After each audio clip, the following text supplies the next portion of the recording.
Beliau nggak menghancurkan tempat-tempat ibadah. Indahnya Islam ini, Islam tidak menghancurkan tempat-tempat ibadah, tidak. Bahkan dalam perang nggak boleh menghancurkan tempat-tempat ibadah. Kita menghormati agama lain. Indahnya Islam, kita menghormati agama lain. Lakum dinukum waliyadin.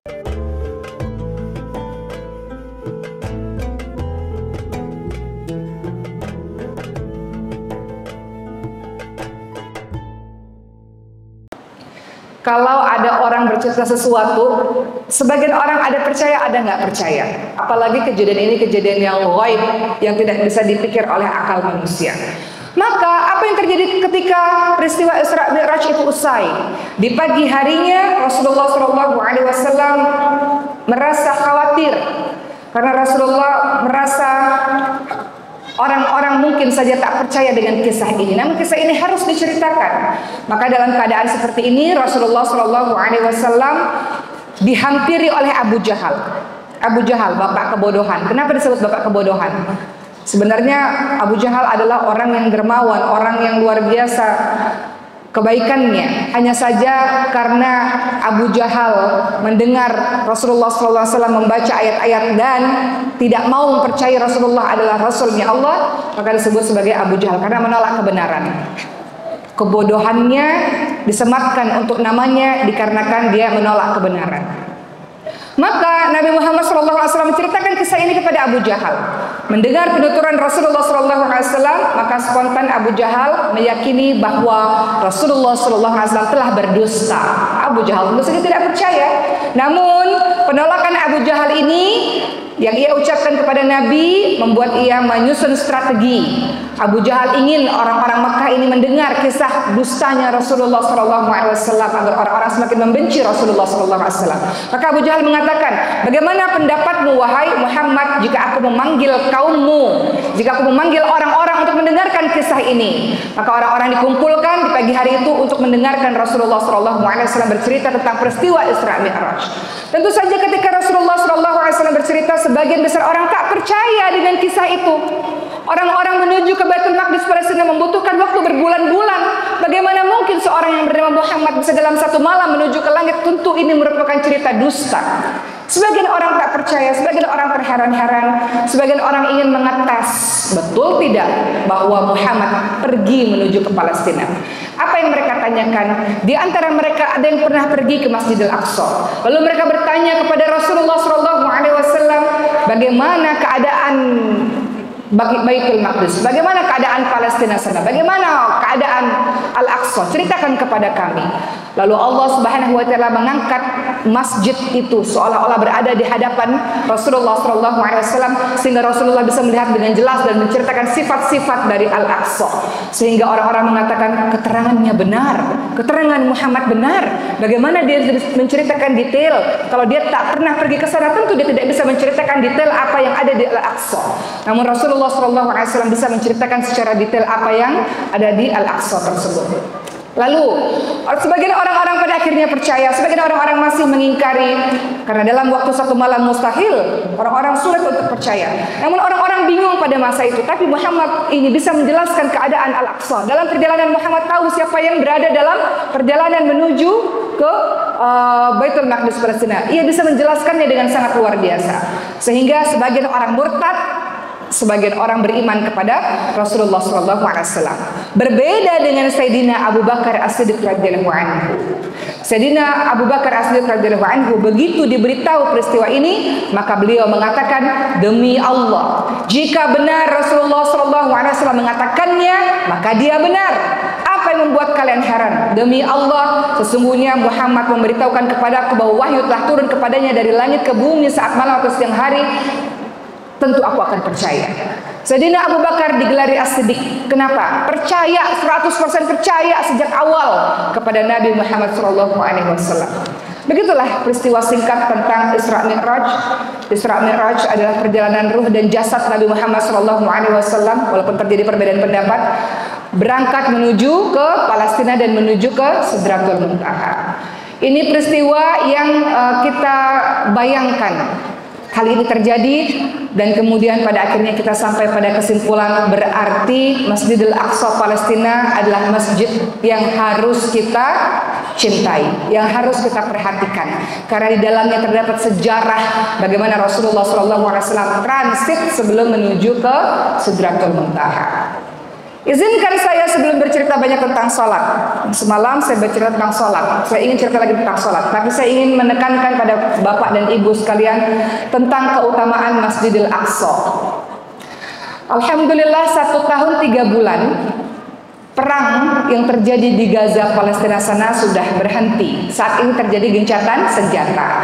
Saya boleh cerita sedikit Bapak dan Ibu sekalian, kami di pesantren Tahfidz Maskal Wafat kami punya guru dari Gaza Palestina.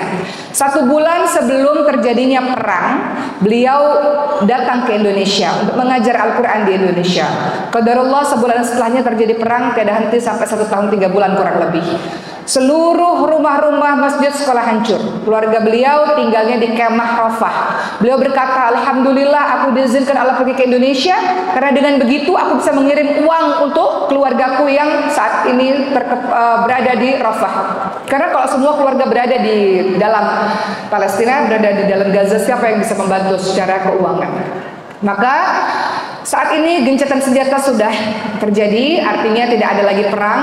Namun kesedihan warga Palestina terus berlanjut. Jangan dikira perang berhenti, kesedihan berhenti.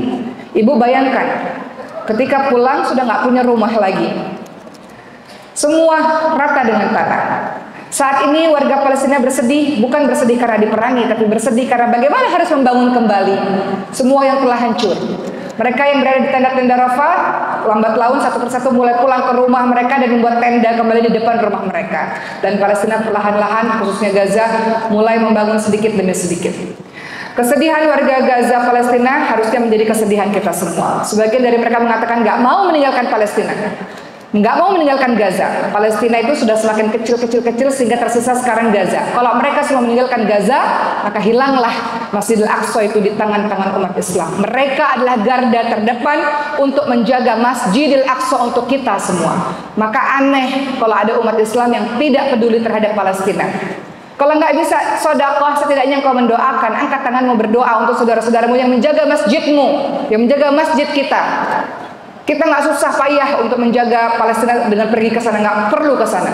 Tapi setidaknya punya empati dan simpati bahwa mereka orang-orang yang menjaga masjid-masjid kita, menjaga Masjid Al-Aqsa. Izinkan saya pada hari ini menceritakan keutamaan Al-Aqsa supaya tumbuh cinta kita melalui peristiwa Isra Mi'raj, tumbuh kecintaan kita dengan Masjid Al-Aqsa. Insya Allah semua jemaah yang ada di sini Allah izinkan sebelum wafatnya kita, sebelum matinya kita menuju ke Masjidil Haram, menuju ke Masjid Nabawi, dan menuju ke Masjidil Aqsa. Umrah dan haji semuanya insya Allah. Doa ya ibu-ibu sekalian, harus doa dan ikhtiar untuk kita bisa pergi umrah ataupun haji sebelum ajal menjemput kita dan Allah izinkan kita menuju ke Masjidil Aqsa. Sebelum saya cerita Masjidil Aqsa, saya ingin cerita sedikit tentang pengalaman saya ke Aqsa. Di Masjidil Aqsa itu Bu, sepenglihatan saya ketika saya datang kemarin ke sana, Masjidil Aqsa atau Baitul Maqdis Palestina ini kan kota suci untuk 3 agama, betul ya? Di situ ada Yahudi, di situ ada Nasrani, di situ ada Islam. Ketika Sayyidina Umar bin Khattab masuk ke Baitul Maqdis Palestina dulu pada masa itu, beliau nggak menghancurkan tempat-tempat ibadah. Indahnya Islam ini, Islam tidak menghancurkan tempat-tempat ibadah, tidak. Maka dalam perang nggak boleh menghancurkan tempat-tempat ibadah. Kita menghormati agama lain. Indahnya Islam, kita menghormati agama lain. Lakum dinukum waliyadin. Kamu ibadah silakan, kamu punya Tuhan kamu, kami punya ibadah, kami punya Tuhan kami sendiri. Lakum dinukum waliyadin. Sayyidina Umar bin Khattab tidak menghancurkan tempat ibadah. Tempat itu dihuni oleh berbagai macam agama. Harusnya saling menghormati satu sama lain. Ketika saya datang ke Masjidil Aqsa Palestina, ibu sekalian, itu ada tembok, di mana tembok itu tembok bagian depannya untuk orang-orang Islam, tembok bagian belakangnya untuk para orang-orang Yahudi yang sedang berdoa dengan tembok ratapannya. Kemudian ketika hendak masuk ke Masjidil Aqsa beberapa tahun yang lalu saya datang ke sana, itu dijaga oleh tentara-tentara Israel dengan senjata-senjatanya. Jadi masjid itu dijaga sekelilingnya oleh tentara-tentara Israel. Kemudian ketika saya masuk ke dalamnya, ada seorang anak berkata, saya berharap ada Salahuddin Al-Ayyubi berikutnya yang akan menyelamatkan masjid ini, gitu ya. Ada pejuang-pejuang berikutnya yang terus menjaga masjid ini. Anak-anak kecil itu mengatakan demikian. Kami berharap agar ada pejuang-pejuang berikutnya yang membersamai kami menjaga masjid ini. Mereka adalah orang-orang di garda terdepan yang menjaga masjidnya umat Islam. Apa sih keutamaan Al-Aqsa, Bapak dan Ibu sekalian? Pertama, tentu saja lokasinya adalah lokasi yang diberkahi oleh Allah Subhanahu wa taala. Tadi kita sudah baca surah Al-Isra bareng-bareng ayat 1 tadi, bahwa bumi Syam, termasuk di dalamnya ada Jordan, termasuk di dalamnya ada Palestina, adalah tempat-tempat yang diberkahi oleh Allah Subhanahu wa taala. Tempat-tempat yang berisi banyak sekali kebaikan demi kebaikan. Berikutnya, apa keutamaan Al-Aqsa? Tanah ini adalah tanah yang disucikan dari syirik dan dari dosa. Allah Subhanahu wa taala berfirman dalam surah Al-Maidah ayat 21 yang artinya, wahai kaumku, masuklah ke tanah suci, ke tanah Palestina yang telah ditentukan oleh Allah Subhanahu wa taala bagimu, dan janganlah kamu lari ke belakang karena takut kepada musuh, maka kamu menjadi orang-orang yang merugi. Masuklah ke tanah suci, tanah Palestina. Jadi Palestina itu adalah tanah suci, tanah yang suci dari syirik dan dosa-dosa. Ketiga, Al-Aqsa atau Baitul Maqdis Palestina itu tempat hijrahnya para nabi. Al-Aqsa itu tempat hijrahnya para nabi dan rasul. Kita tahu bahwa dalam surah Al-Anbiya ayat 71 misalnya diceritakan, dan kami selamatkan Ibrahim dan Lut alaihissalam ke sebuah negeri yang kami berkahi dan untuk sekalian manusia. Jadi tanah ini tanah bersejarah. Kalau Mesir tanahnya para nabi, kalau Syam atau di dalamnya ada Palestina tanah yang diberkahi. Banyak nabi-nabi yang datang ke sana, banyak nabi-nabi yang hijrah ke sana. Ya. Kemudian keutamaan dari Al-Aqsa adalah Allah janjikan kemenangan, bahwa suatu hari nanti Al-Aqsa akan ditaklukkan oleh umat Islam, oleh kaum muslimin. Tanah yang dijanjikan kemenangan satu hari nanti. Hanya saja sekarang Allah ingin lihat siapa yang peduli kepada Palestina, siapa yang turut berjuang untuk Palestina, siapa yang terus menerus berdoa untuk Palestina. Ada orang berkata begini, Bapak dan Ibu sekalian, untuk apa peduli kepada Palestina? Indonesia saja masih susah kok, kapan kita mikirin orang lain kalau diri kita sendiri saja masih susah. Sayangnya Islam tidak demikian. Islam tidak mengajarkan kita untuk memikirkan diri kita sendiri, tidak.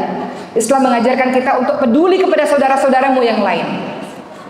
Makanya dalam sholat itu ada takbir, ada salam, ada hablum minallah, ada hablum minannas. Bagaimana seorang mukmin nggak peduli kepada mukmin lainnya?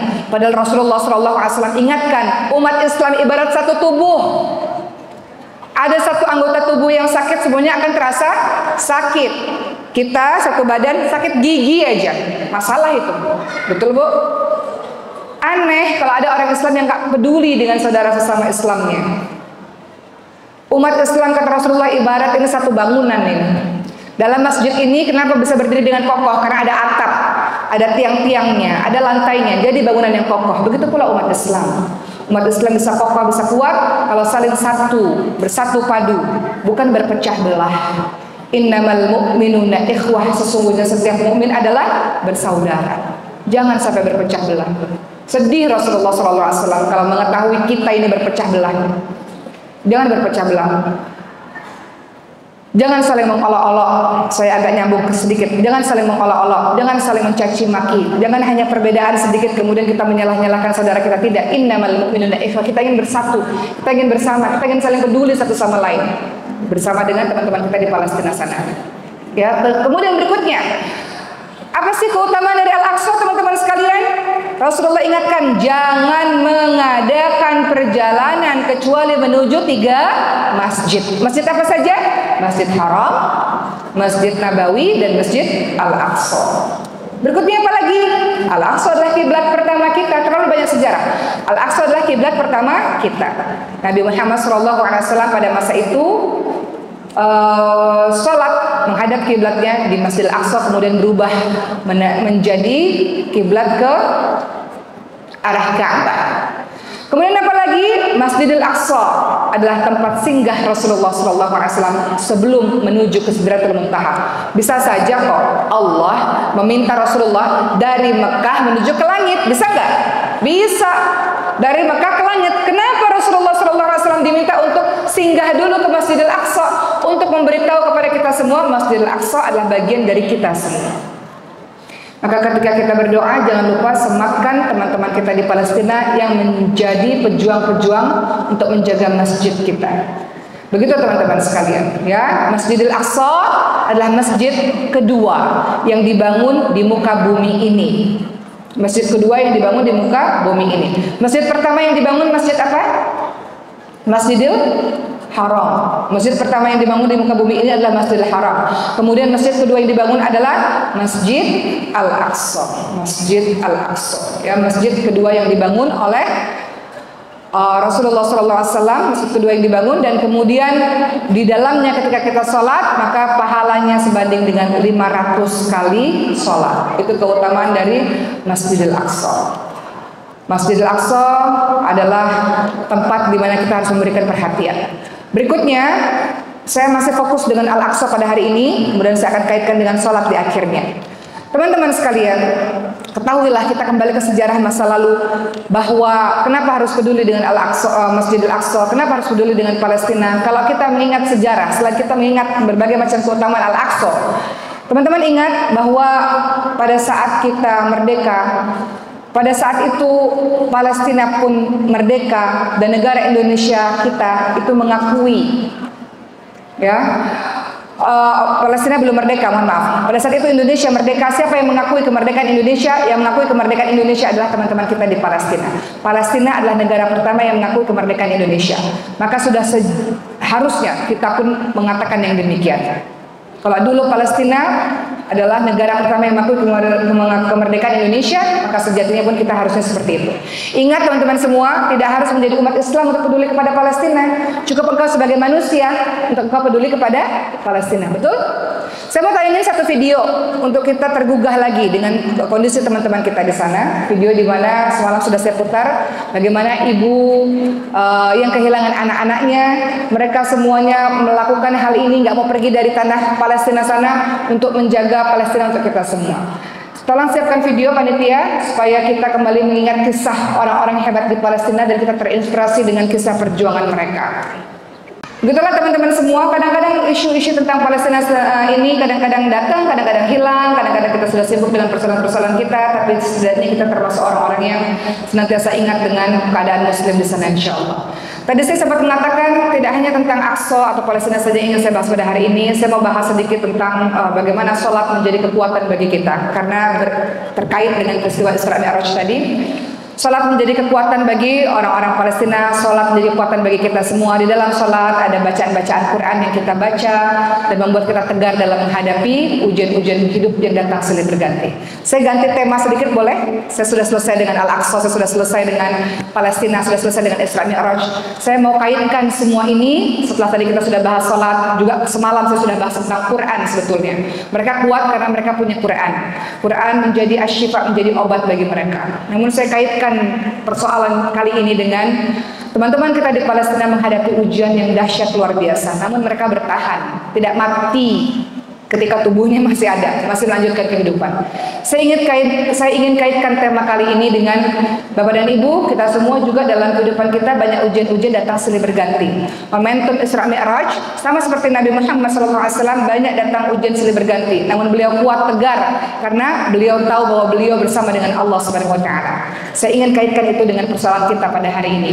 Bapak dan Ibu, kita semua punya ujian hidup masing-masing, betul?